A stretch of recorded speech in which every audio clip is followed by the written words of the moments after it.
बिस्मिल्लाहिर्रहमानिर्रहीम, अस्सलाम वालेकुम नाजरीन। मैं हूं बाबर हयात और आप देख रहे हैं 24/7 उर्दू न्यूज़ पर होम एक्सपेंस के ताबुन से बाबर हयात शो। नाजरीन, what an amazing day of test cricket. आज कमाल हो गया। आज मैं ये समझता हूं कि ये इस वक्त तक इस टेस्ट मैच का जो सबसे ज्यादा एंटरटेनिंग डे था वो आज था, और बड़ा ही आज सपोर्टिंग किस्म का बिहेवियर नजर आया है विकेट की जानिब से भी, क्योंकि आज बॉलर्स को भी मदद मिली है और आज पूरे दिन में 9 विकेटें गिरी हैं। आज जो है वो पाकिस्तान की पहले 3 विकेटें गिरी, उसके बाद जो है वो 6 विकेटें जो हैं वो इंग्लैंड की गिरी, और उसके बाद फिर जो है वो 2 विकेटें फिर पाकिस्तान की गिर गई।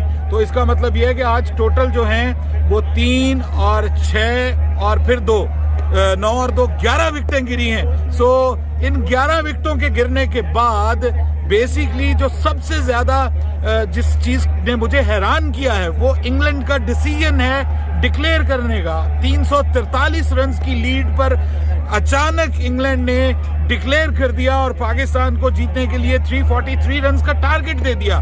सो ये जो मैं कहूँगा it's a big brave decision from England, और ये बहुत ट्रिकी भी साबित हो सकता है, क्योंकि ये करके उन्होंने पाकिस्तान को एक होप दिला दी है। और पाकिस्तान के क्रिकेट फैंस के लिए आप ये कह सकते हैं कि मैच इज ऑन नाउ, और 5वां दिन जो है is going to be very very entertaining. लेकिन आज के इस मैच का वो लम्हा जिसने रावलपिंडी क्रिकेट ग्राउंड के हजारों फैंस, जो कि फुल हाउस था, आज तिल धरने की जगह नहीं थी रावलपिंडी क्रिकेट ग्राउंड में, तो वो जो रावलपिंडी के क्रिकेट फैंस हैं उनका जो दिल टूटा है वो बाबर आजम के चीपली आउट होने की वजह से उनका दिल टूटा है। हालांकि बाबर आजम ने आते ही एक शानदार किस्म का कट खेला और बैकफुट पंच लगाया, चौका लगाया, लेकिन उसके बाद वो जब दूसरी तरफ गए दूसरे ओवर में वो दूसरी गेंद के ऊपर जो है वो आउट हो गए, कॉट बिहाइंड हो गए और बड़े अजीब तरीके से आउट हुए हैं। सो वो लम्हा जो था उसमें बहुत सारे बाबर आजम के फैंस जो थे वो ग्राउंड से उठकर चले गए, सीट्स खाली हो गई और हर कोई ये समझ रहा था कि Pakistan is in a pump now. और उसके बाद फिर अजहर अली आए। पाकिस्तान के लिए जो परेशानी की बात बनी वो अजहर अली को जो बॉल लगी है, जिसके बाद वो कंफर्टेबल फील नहीं कर रहे थे, उनको बाहर जाना पड़ा, समझ लीजिए कि रिटायर्ड हर्ट हो गए वो।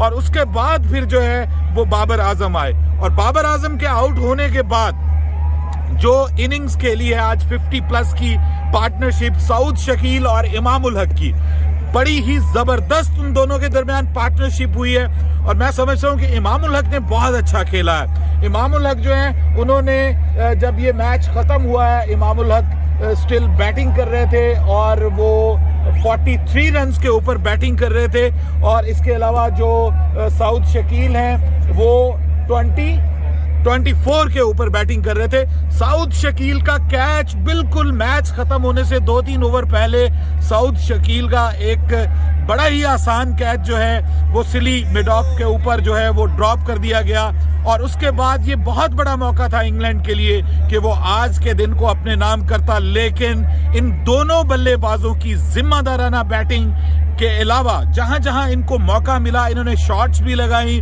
और इन्होंने जो क्रिकेट फैंस हैं उनको एंटरटेन किया। यहाँ पर आज बड़ा ही इलेक्ट्रीफाइंग किस्म का क्राउड था। दोनों टीमों को भरपूर अंदाज में सपोर्ट किया जा रहा था। जो बाउंड्री के ऊपर इंग्लैंड के प्लेयर आ रहे थे उनको भी नारे लगाए जा रहे थे और उनसे मोहब्बत का, अकीदत का इजहार किया जा रहा था। और इसके अलावा दूसरे जो जितने भी प्लेयर्स हैं वो सबको सपोर्ट किया जा रहा था। सो एक बहुत ही जबरदस्त किस्म का जो है वो क्राउड यहाँ पर आज हमें दिखाई दिया है और दोनों टीमों को सपोर्ट किया है, तालियां बजाई हैं, दिल खोलकर दाद दी है दोनों टीमों को। So this is very big moment for Pakistan now. बहुत बड़ी मोमेंट है पाकिस्तान के लिए। पाकिस्तान 5वें दिन में आकर के इस मैच को जीत सकता है और ये एक हिस्ट्री जो है वो पाकिस्तान क्रिएट कर सकता है, जिसके ऊपर मैं ये समझता हूँ कि रावलपिंडी का क्रिकेट क्राउड जो है वो ये डिजर्व करता है कि यहाँ पर इस मैच का फैसला हो। और अगर इस मैच का फैसला पाकिस्तान के हक में हो जाता है, पाकिस्तान के लिए ये फ्रॉम नोवेयर एक मैच जो है वो पाकिस्तान की तरफ आ जाता है, तो मैं ये कहता हूं कि कमाल हो जाएगा।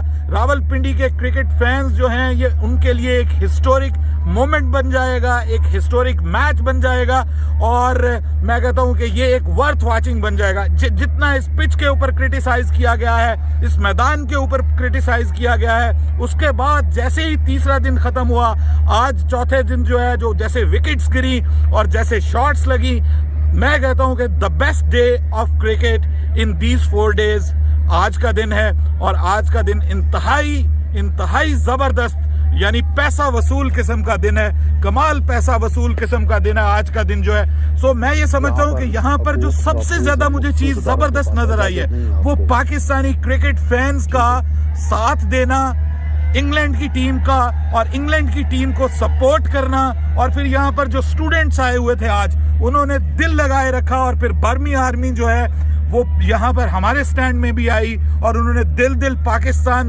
नगमा जो है वो पाकिस्तान के क्राउड के साथ ना सिर्फ वो प्ले किया, ट्यून किया, बल्कि उसके साथ वो पाकिस्तान जिंदाबाद के नारे भी लगाते रहे। सो ये एक ऐसा हिस्टोरिक किस्म का मोमेंट है पाकिस्तान की क्रिकेट के लिए, और मैं ये समझता हूँ कि पाकिस्तान के जो क्रिकेट फैंस हैं वो ये डिजर्व करते थे कि उनको इस तरह का क्राउड मिले, और पाकिस्तान के क्रिकेट फैंस ये डिजर्व करते थे कि उनको इस तरह का मैच भी मिले।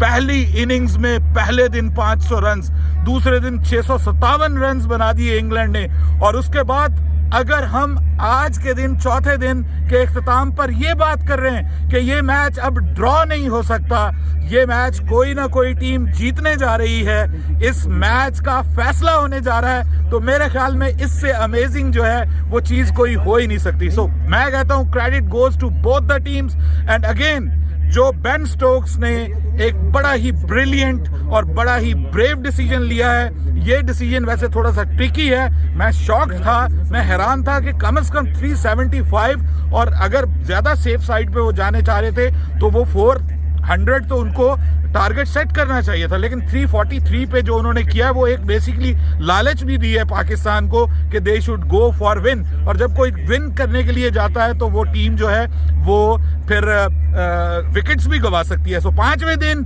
फर्स्ट जो सेशन ऑफ द गेम है that would be very important, और उसी सेशन में जो प्री लंच सेशन है उसमें पता चल जाएगा कि ये मैच किस तरफ जा रहा है। सो तकरीबन 3-3.25 के लगभग जो है वो रन्स रिक्वायर्ड हैं पाकिस्तान को इस मैच को हिस्टोरिक बनाने के लिए, जीतने के लिए, और इंग्लैंड को आखिरी दिन जो है वो 8 विकेटों की जरूरत है। So match is on, game is on, और इंग्लैंड जो है उसके पास भी एक बहुत बड़ा मौका है कि इंग्लैंड जो है वो इस मैच को जीत सकता है। So very interesting day, entertaining day, और उम्मीद करते हैं कि इंशाल्लाह कल का दिन पाकिस्तान के लिए जबरदस्त होगा। अपनी राय दीजिए कमेंट सेक्शन में। बाबर हयात शो से बाबर हयात को इजाजत दीजिएगा। अल्लाह हाफिज।